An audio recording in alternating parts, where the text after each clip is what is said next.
Hello guys, Mr. Jaeger here, and welcome to Star Citizen, which is at the Expo 2949.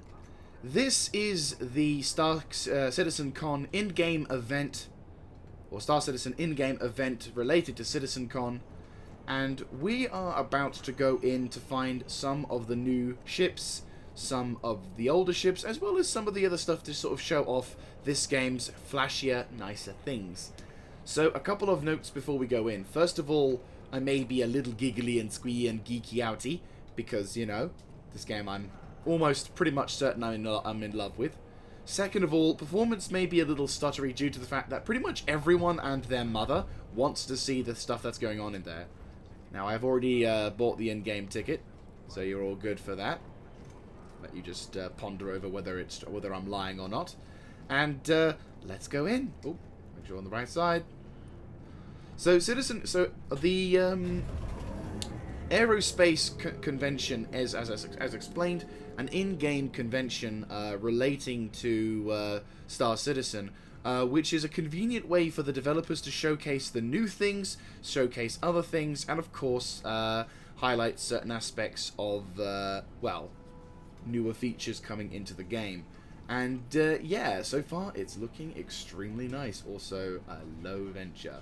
Anyway, so as you can see, we have got some pretty freaking dope stuff, which is nice. Liking that. Oh, ooh, that's cool. That's really cool. I like how they've actually just got the detail. It's models, but it's, yeah, it's awesome. And we have all of the new features, and hopefully we're going to be going into the ship area. We can, in fact, buy some of these things, but my god. It's expensive. Just a little bit. And sadly, there's no persistence, so, you know. Maybe if I can get a chance, I might, you know, I might buy a t-shirt or a hat or something. I haven't got a lot of cash on me, unfortunately. The ops have been taking their toll. Yep. And, as per usual, we have the loveliest people on this. Fucking... One moment. It's just, can we just turn off VoIP for a sec? I'm going to assume we can. Audio volume. Oh, there we go. That's better. We'll just, you know, like that. Hopefully that'll mute them. There we go. Yes. So, this is the gift shop. Jesus Christ, the amount of stuff. How much is it? Is that 820? 820. Well, I kind of want the t-shirt more than that, but we're going to be broke at the rate that we're going, so screw it. Gotta go to these things. Oh, God. Right, I'm going to have to definitely do some missions after I finish this. I've got a couple of stuff going on, but... Oh, for God's sake, that looks so much better.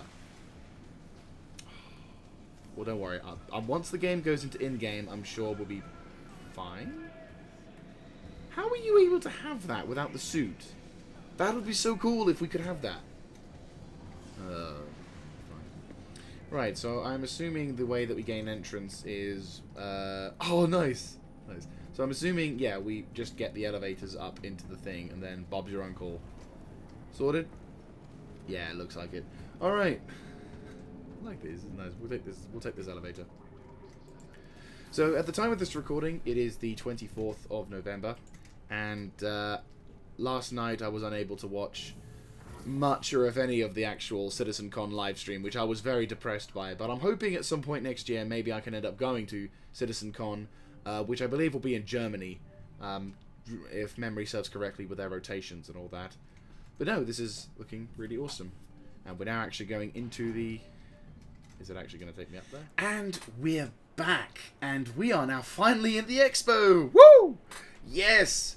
The Expo. So, when I first recorded, it turned out the Expo actually hadn't started yet. Yay. So, unfortunately, I did not, yeah, whoops. I ended up having to come back a little bit later on. So that's fine. We're in, and we're going to have a good old time looking at the vessels. And depending on whether or not the, like, branding and other things will change over the course of the CitizenCon experience, I will obviously be making videos reflecting what's going on in here, and also maybe even showcasing some of the very limited knowledge I have about this particular game. Who knows? But what I will do though is have a look at all the vessels that are currently available to rent for free in this area, because all of the vessels you can see they're highlighted. If I want to walk up to them, rent, and as you can see, it costs me absolutely nothing to rent. So I might take advantage of this as well, but you never know. Anyway, so let us get started at the front of the venue, which is, of course, the ground vehicle Anvil Ballista. This is an air-to-ground combat dedicated vehicle with a few anti-personnel capacities for good measure. It is crewed by 2 people, has 8 wheels, even has the little stilt things to stabilize it in fight. It has a whole bunch of variety of missiles. Now, I am absolutely terrible at telling, at this moment in time, at telling what size missiles go to what sort of thing. So all I could tell you, we'll focus on the turret systems. So for the first turret that you can utilize with a rear crew hatch, which we'll get into as we get in, is 2 size 4 to 5, I believe, maybe even size 3, ballistic miniguns, we'll say for the time being. I don't know the official names, but we'll go by what we've got. So 2 ballistic Gatling miniguns, which are pretty effective. They can shred through a fair amount of stuff. I have seen these particular ballistas in combat, and they are very good at knocking shit out, as you can see by the person piloting. Is he in the actual pilot seat, or is he actually in the controls? He's in the controls. So the driver can control the front. I couldn't remember if it was the driver or the rear access gunner, but the driver can control the machine gun turret, whereas the rear occupier, the gunner, if you will be able to utilize this series of missiles. You have 2 size, I believe, 6 to 7. They either 6 or 7, I can't remember. Talon missiles. Before being given 8. My ability to count is also at a limited capacity for some reason today. 5, maybe 4. I'm probably woefully incorrect at this point, but about 10 missiles in total. 2 of which are big fuckers. The rest are medium-sized missiles. And these things can be guided in via the player utilizing them, or you can lock onto the target. So pretty dope all around. Next we have the Anvil Arrow.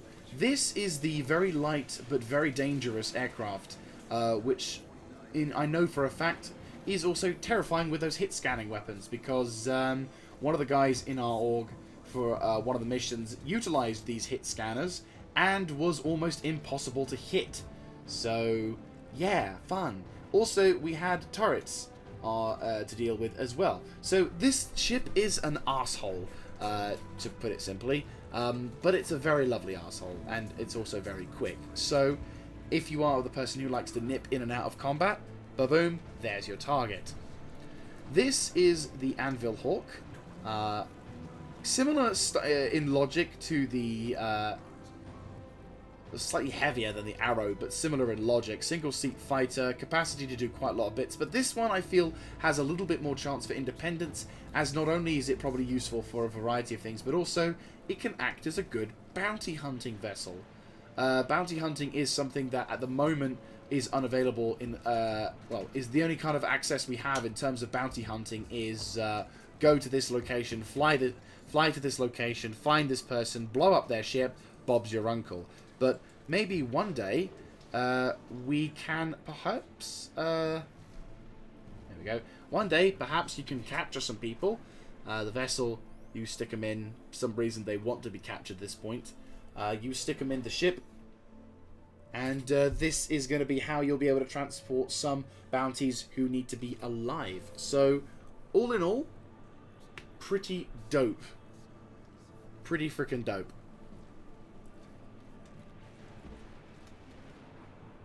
Apart from that, though, looks pretty menacing. Variety of, I'm going to assume, I would say hard-pointed cannons. I mean, the wings are folded, so hard-pointed cannons, which look pretty epic. And the vehicle itself has that nice sort of angular look to it, which, you know, angry look and all that jazz. Oh, there's more multiple points, so Yeah, judging from how the things are, you've got 4 hard-mounted laser-pointed cannons, which is pretty nice. Right, so going into the main hall area, we have a whole host of Hornets, and including the new transport vessel, which we saw in the live stream at CitizenCon. But we'll ignore that for the moment. We'll make that the last vessel we look at. So going from left to right, for the Hornet side at least, we have the F7C Wildfire version of the Hornet, which is probably just a slightly more decked out version in terms of guns. We've got what I'm going to say is a size... Well, I'm going to guess is a size 6 or 7 Gatling gun. And we have a hard-mounted size 3 to 4, maybe, ballistic autocannon, which looks dope as all hell. And this is the stealth version of the Hornet, the F7CS Hornet, which is probably going to be a little smaller, slimmer, and not as able to tank as much, but the point it's not trying to, it's trying to sneak into the area, so good luck on that principle. Let me try to see if I can actually get in as well. Can I get in? No, I can't. Okay, never mind. Some vessels I guess you can't get in, or at least if you do... I mean, it's just generically a Hornet. A lot of these vessels are pretty much the same ship, it's just with different fittings on the top. The Super Hornet, which is, I believe, the most expensive variant, and probably is the dedicated military arm, you've got much more powerful weapons, much more powerful defensive systems, and, of course, a giant turret on the back, which the pilot can control. So, fairly bog standard, but flashier bog standard. And we then finally have what I believe is the Reconnaissance Edition, known as the FC7, or F7CR Tracker. Has this rather large scanning pod in the background, so, or under it, so it looks good. I mean, I'm not gonna lie, the Hornets I can kind of take or leave. The only thing about them that I like is the fact that the cockpit feels a bit like a Y-wing from Star Wars, if you haven't guessed that already, because there are people who don't know what certain ships are. I know, it's bad, but hey, education. Some people don't have it.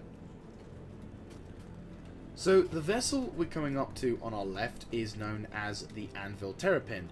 Now, this vessel is, and I'm gonna throw this as a guess, but also, in my opinion, what I would see it as well. So, feel free to correct me in the comment section down below. I would love to have your opinion on a variety of these things, because the more we can learn, the more we can teach the new guys, and also it'd be kind of awesome. So this is the Terrapin, and it is a... Well, I'm going to say a solo-focused explorer/reconnaissance vehicle, though I do believe, depending on how things go and what kind of style you have in operations, you probably could utilize... There we go, so we have power to the Shepherd. But no, this vessel is probably more dedicated for the single-player... solo player variety of ship players piloting. Hang on, let me just make sure I don't trip up. There we go. Cool. So the Terrapin has two seats. The first seat obviously piloting, the second seat allowing you to sense stuff. So this is good for those explorers, those reconnaissance, the scouts, all sorts of things. Not really a lot of room for cargo space and whatnot, but it does allow people to do this. Now, the reason why I suspect you could have this as a dual operation, because while there is only one bed, and everything else suggesting that it would be considered probably a good idea for one person. Again, not saying it is meant for two people, but you could do this if you were desperate. You could have one person on rotation, for example, piloting the vessel, low speeds or high speeds or whatever, and the other person utilizing the support station. Okay, so this person wants to have a ride in the support station again. Sure thing. The wonders of conventions. There's always one fucker who gets in your way. Obviously, single. You gotta have a bog.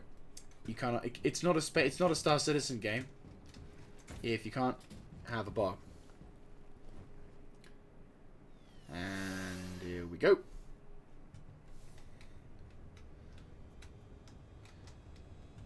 So at the moment this thing probably doesn't do a lot for us, but we do have access to the radar system, probably something to do with the targeting. Manuscript. Obviously we can also tweak these systems. If we go to the menu, We can go... At the moment, we only have access to shields, heat, and power. But in the future, this will probably have some kind of unique gameplay accessibility to it. And as said, what you could have is the pilot flying around for a little bit. Then you could have one of the guys working on that, and then maybe some rotations, the pilot has to log off, so pilot gets into the bed, logs off, and then for a rotation, the scanner pilots the ship, maybe takes it into a safe port. Who knows? But yeah, that could be what I'm saying. I'm not saying it is, but it could be. Again, I'm not too experienced with this particular vessel. Obviously, I can see that it is dedicated for a single-seat fighter, but at the same time, I keep saying a single-seat fighter. At the same time, the way that clans and other stuff or orgs operate, you probably could have 2 people using it, even if it's meant for 1. This is the Hurricane. This was actually a ship I had never seen before until coming here, and it looks absolutely... Okay, I would say gorgeous. I'm not a huge fan of the overall aesthetics. It has some pretty fucking dope areas, though. I'm not gonna lie. The color scheme on the top is absolutely terrible. Hang on, let me try and see if I can get into the ship. There we go.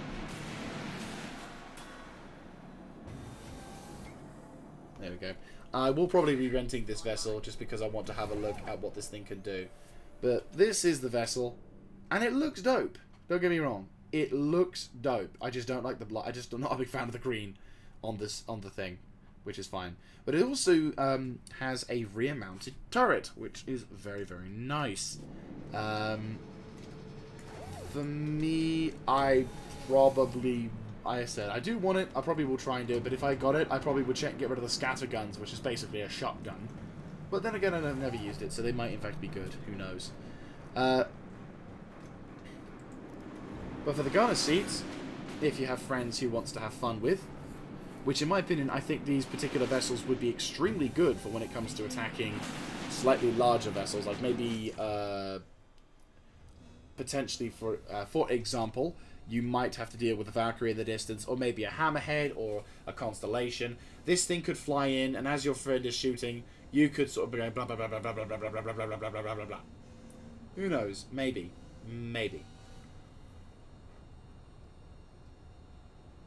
But still, definitely liking this vessel, and probably again will rent this particular thing. How long we're allowed to rent them for, I do not know, but one could assume not for a long time. But hey ho. That'd be cool.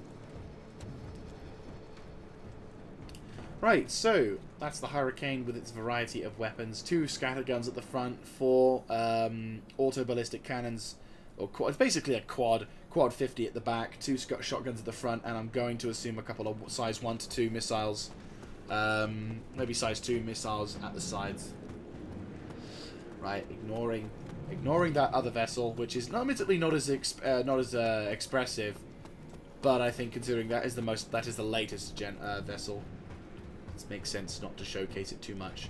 So this vessel I have utilized and have been in a fair amount of times, but it's still nice to show off because it is a pretty damn good looking ship. This is the Valkyrie. Now the Valkyrie is a dedicated troop transport with a capacity to transport and also maybe 1 to 2 tumbler Rangers, depending on how you park them, or a variety of different other vehicles, again, depending on how you choose to park them. It has single pilot, 2 manned turrets, 1 above, 1 below. It has 2 automated turrets, which are available access up at the top, but we'll kind of work our way through it. So, cool thing with this ship, you can actually close the little defense flap door if you should so want. This is quite a useful feature because it stops people from getting hit unnecessarily by cars. As you can see, 2 dedicated troop transport positions, allowing for multiple crew service multiple soldiers to be transported in, like probably a company's worth or a platoon's worth. No, actually, no, platoon's worth is probably more the realistic number. Access to the bottom turret. Because nothing says fuck off quite like 2 turrets with autocannons, or minigun-like cannons blapping away at you, whilst also the large vessel is attempting to escape your advances.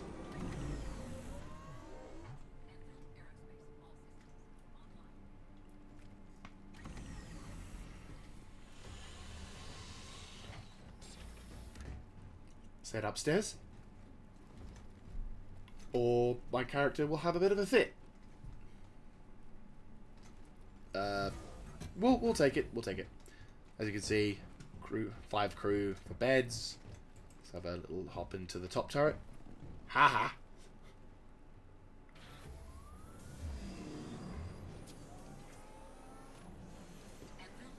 Oh, I do have to turn the power on. I always kind of found it annoying that you had to turn the power on for these turrets before they would work. Ooh, camera view.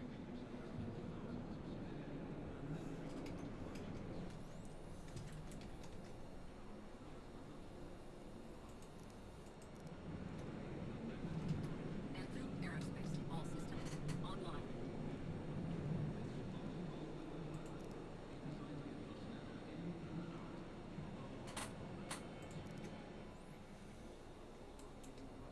For some reason this turret doesn't seem to want to work. That said, we are in a showcase environment, so there's probably every good reason.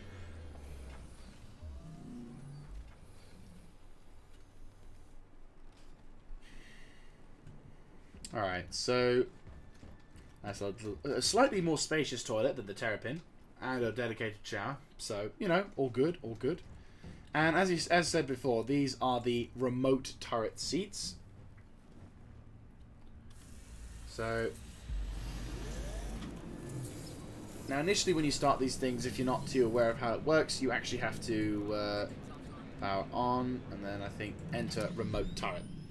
And as you can see, remote turret is entered, and same gun as before, increased ability to blap on something, which is pretty cool. So, not bad in total. Reasonably good defense. And finally, we get to the pilot seat. Nice looking vessel, regardless of that. The heads-up display is really lovely. If I put the power on, you can see we have all of the essentials we want.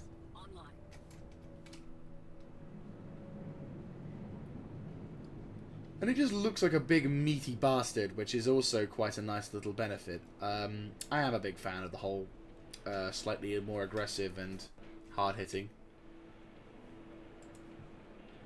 You can see. Blah, blah, blah, blah, blah, blah, blah, blah. Nothing, again, the defense-wise for these vessels are not exactly... Ooh, engines on.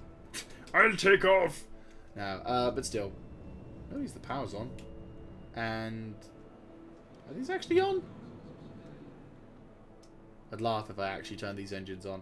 Ah, so there is no other side to this, apparently, but one could assume once we do get multiple days in, who knows? Maybe more will come in.